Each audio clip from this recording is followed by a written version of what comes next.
गंगा तट पर कुंभ का मेला लगा हुआ था। चारों ओर आस्था की गूंज थी।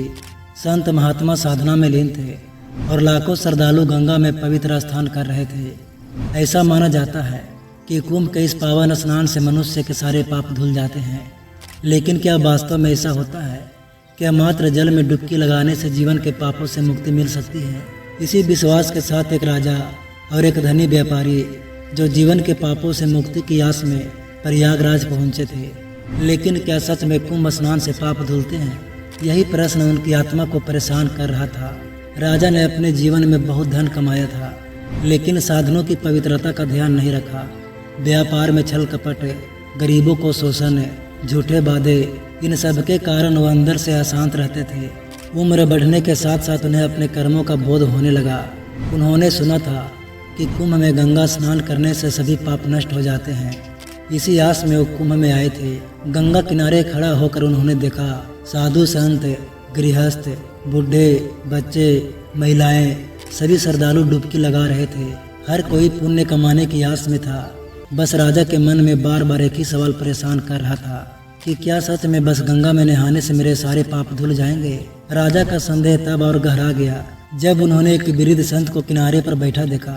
संत के चेहरे पर अद्भुत तेज था, मानो वे सत्य को जानते हो। राजा उनके पास गए और झिझकते हुए बोले, हे महात्मा, क्या सच में कुंभ स्नान से पाप धुल जाते हैं? संत मुस्कुराए और बोले, बेटा, एक कहानी सुनोगे?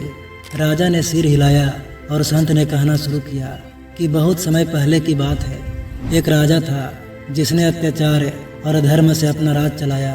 जब वह बूढ़ा हुआ तो उसे अपने पापों का एहसास हुआ। उसने भी सुना था कि कुंभ में स्नान करने से सारे पाप धुल जाते हैं। वह कुंभ में आया, गंगा में कई बार डुबकी लगाई, लेकिन जब वह बाहर निकला तो भीतर वही पुरानी दुष्ट प्रवृत्ति जीवित थी। उसने अपने राज्य लौटकर फिर से अन्याय शुरू कर दिया। कुछ वर्षों बाद वह दोबारा कुंभ में आया और फिर स्नान किया, लेकिन उसके कर्मों में कोई बदलाव नहीं आया।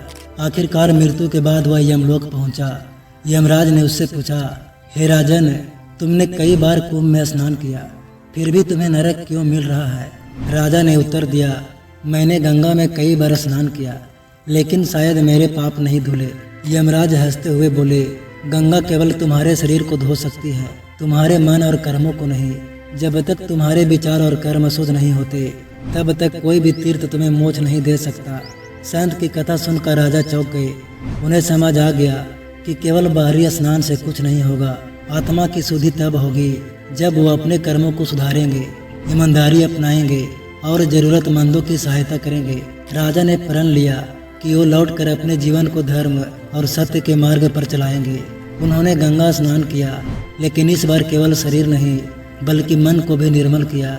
जब वो गंगा से बाहर आए तो उनके चेहरे पर एक अलग ही तेज था।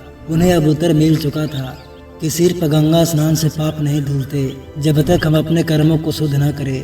पवित्रता बाहरी नहीं आंतरिक होती है। इस कहानी से हमें यह सीख मिलती है कि धार्मिक अनुष्ठान तभी प्रभावी होते हैं जब हम उनके साथ सच्चे हृदय से आत्म सुधार का संकल्प लें। कुंभ केवल स्नान का पर्व नहीं बल्कि आत्म मंथन और नवजीवन का अवसर है। धर्म और कर्म, इन्हीं से मिलता है सच्चा मोक्ष।